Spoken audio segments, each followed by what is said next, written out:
Cotidiano, eu não tenho a menor ideia.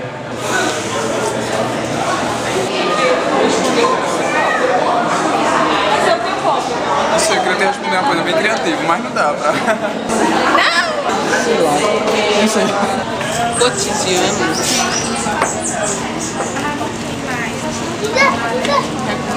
Só me vem na cabeça o Chico Buarque por causa da música.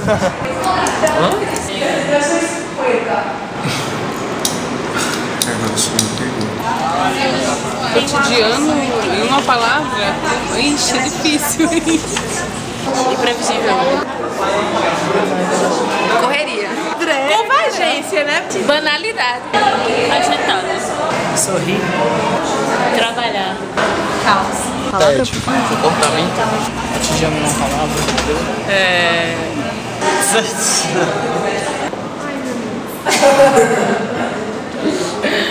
Cotidiano em uma palavra que ela me perguntou. Não, eu? Por quê? Por quê? Não entendi, me pegou de surpresa. Cotidiano. Deixa eu ver. Pensar. Me pegou assim sem. Cotidiano. Difícil. Estudo, trabalho. Ônibus lotado. Pressa. Cansaço. Pendências. Cansado. Mesmice. Vida. Massa. Cotidiano? Felicidade. Cotidiano é uma palavra? Eita, pegou. Cotidiano em uma palavra? Já cotidiano já. Ai. Cotidiano. Tédio. Correria. Muito trabalho. Estressante. Rotineiro. É rotina, é? Rotina. Rotina. Rotina. Rotina. Cotidiana. Rotina. Rotina. Rotina. Rotina. Rotina. Repetitivo. Chato.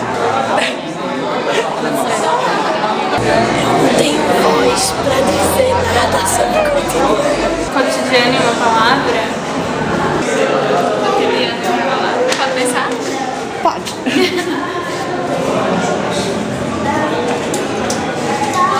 Pode ser menor ideia. Roer unhas. Movimento. Movimento. Diário. Caos. Muito trabalho também. Correria. Correria. Correria. Rotina. Acho que rotina. Cotidiano não é uma palavra difícil pra falar em uma palavra. Estudo. Cotidiano? Estudo? Não sei não. Rapaz, que vive esse cotidiano pra mim. Um dia normal, um dia simples, que a gente continua na batalha, né? Trabalhando. Tá sempre com saúde e trabalhando. Pedir a Deus, né, que saúde, paz para todos nós e força, né? Todo dia ela faz tudo sempre igual. Me sacode às 6 horas da manhã e sorri um sorriso pontual e me beija com a boca de orelha. Todo dia ela diz que é pra eu me cuidar, essas coisas que diz toda mulher. Diz que está me esperando pro jantar e me beija com a boca de café. Todo dia eu só penso em poder parar, meio-dia eu só penso em dizer não.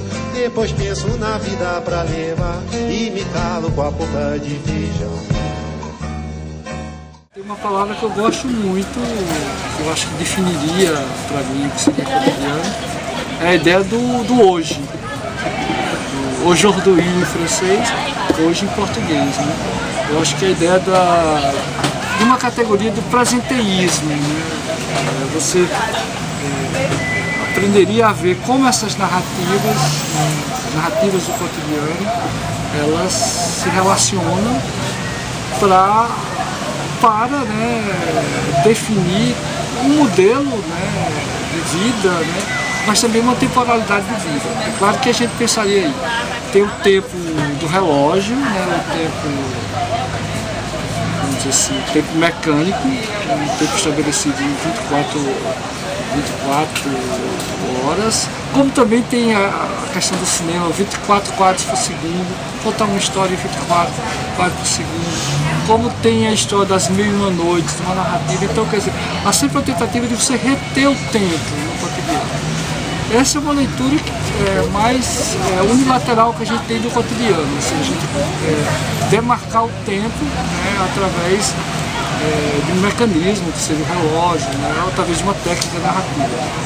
Ao contrário, seria pensar como nesse cotidiano você amplia esse conjunto de signos através das formas estéticas, né, através da questão teológica, da religiosidade, né? A questão do esporte também, né? A questão do lazer. Então você tem temporalidades distintas, né? Que se conjugam no cotidiano. O esforço maior na pesquisa acadêmica é entender que esse tempo do cotidiano não é um tempo linear. Porque se é um tempo linear, a gente acaba excluindo as pessoas, acaba excluindo as culturas, né? Então, em função de uma temporalidade pré-determinada, você tem os genocídios, os etnocídios, né? Você tem a violência contra as minorias. E o cotidiano é algo que vai repensar essa coisa do iluminismo, né? Do século XVII, século XVIII, da razão, e pensar também como esse modelo do humanismo que foi criado pelos europeus, ele não serve para explicar as outras culturas. Ele é um modelo europeu, o humanismo é a invenção dos europeus.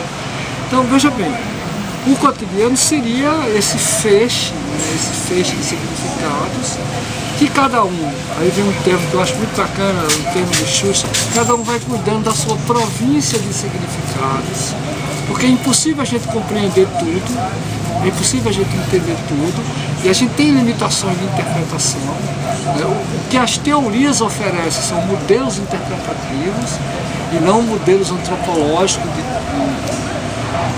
conexão dos sentimentos humanos. Então, o cotidiano estudado a partir da ideia da fenomenologia e das escolas de comunicação mais ligadas à antropologia vão mostrar que a razão ela tem uma eficácia, mas uma eficácia limitada. Isso quer dizer o seguinte: falar em não razão não quer dizer que você não tem que ter método. Pelo contrário, você tem que ter método. Você tem que ter método porque o método é o caminho.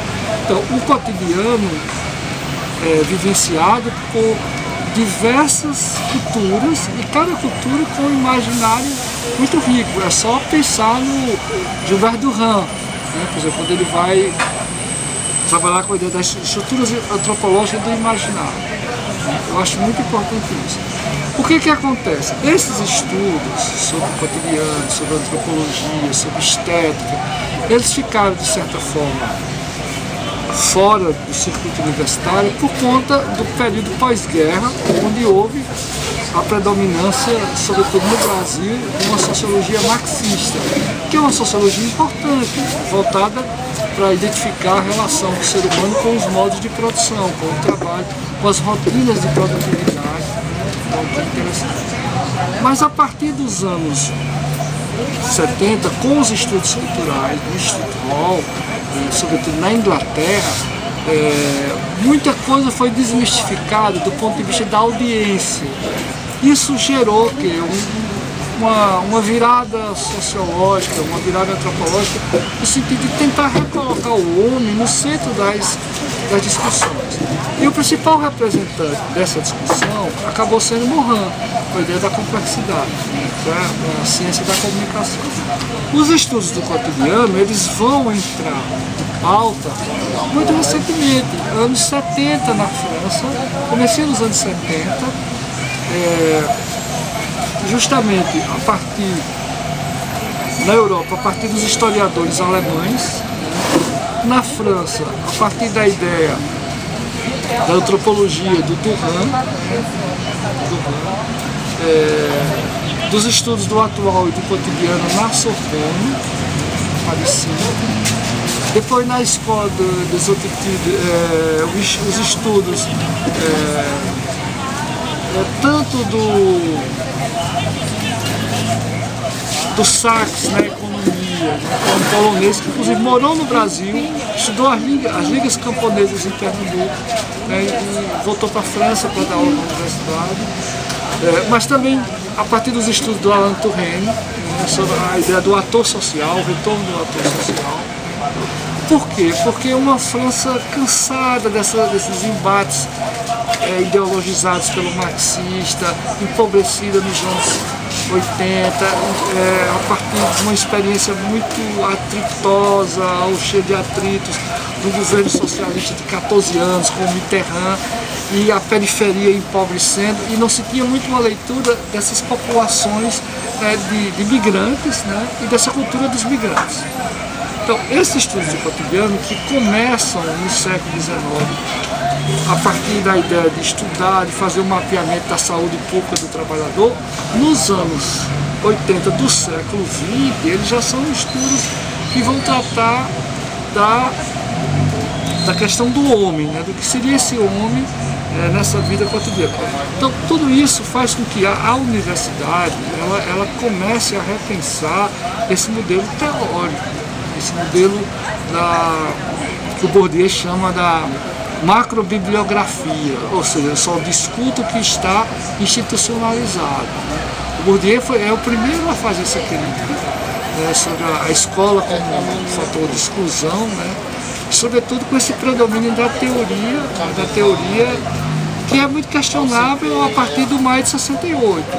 Então, esse cotidiano que hoje a gente discute é uma necessidade, sobretudo, antropológica, metodológica e didática para a gente entender o mundo ao nosso alcance, a vida ao nosso alcance.